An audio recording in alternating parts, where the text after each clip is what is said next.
presidente Andrés Manuel López Obrador a la condena que hizo el Parlamento Europeo sobre la violencia en el país se convirtió en un escándalo diplomático digno de una tragicomedia. En 4 actos te cuento qué pasó con el famoso comunicado de presidencia y quiénes fueron los protagonistas de esta historia.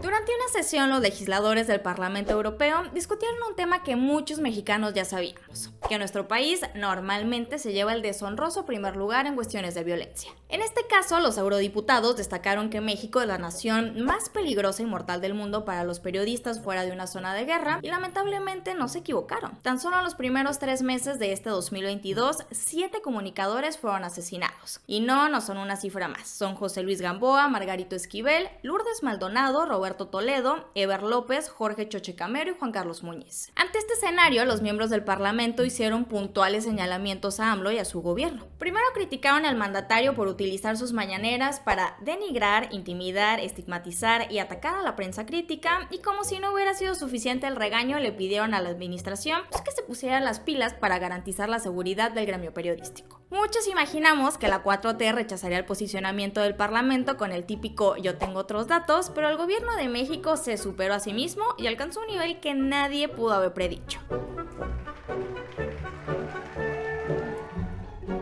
La periodista Susana Uresti difundió en Twitter la respuesta de presidencia a la resolución del Parlamento y su tweet se popularizó, pero no por una buena razón.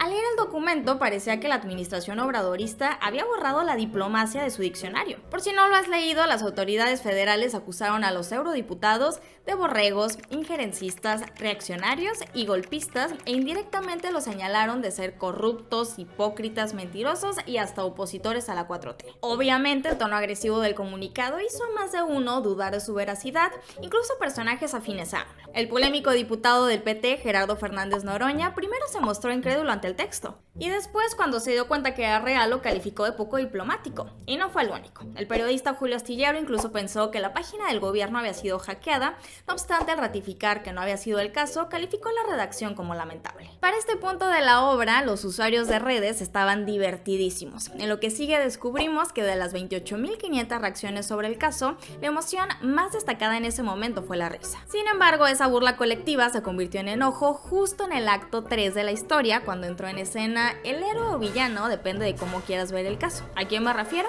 Correcto, al presidente.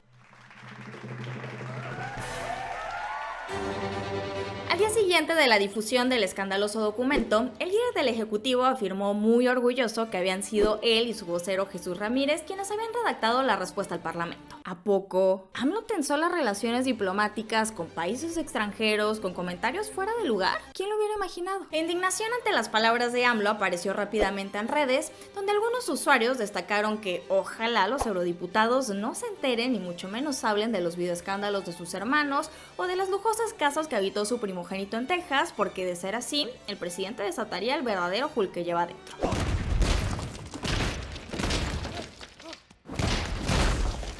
Pero bueno, si estamos hablando de conflictos internacionales, ¿dónde está Ebrard?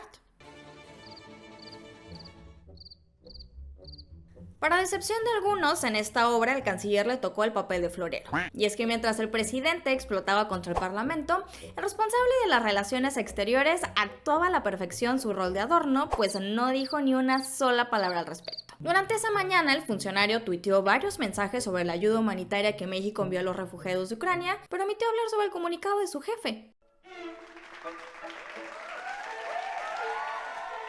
Sin embargo, quienes no brillaron por su ausencia fueron los gobernadores morenistas. Ellos sí opinaron y hasta le mandaron otro recadito al Parlamento Europeo. En otro comunicado, los morenistas condenaron la resolución de los eurodiputados por considerarla intervencionista y desinformada, y de paso se fueron contra Francisco Millán, a quien señalaron de influir negativamente en la reforma eléctrica del país por defender a las empresas extranjeras. Finalmente, los miembros del Parlamento consideraron que la respuesta de AMLO estuvo fuera de lugar, que se descalificó por sí misma y que no fue digna de un jefe de Estado. Pero tranquilo, parece que la relación entre el viejo continente y México no sufrió daños, al menos eso fue lo que declaró el embajador de la Unión Europea en México. En lo que sigue encontramos que con este tema el público pasó de la risa al enojo y del enojo al apoyo, y es que del total de reacciones en redes, el 38% mostró mensajes en favor de las acciones del gobierno obradorista. ¿Cuál fue tu reacción frente a este caso?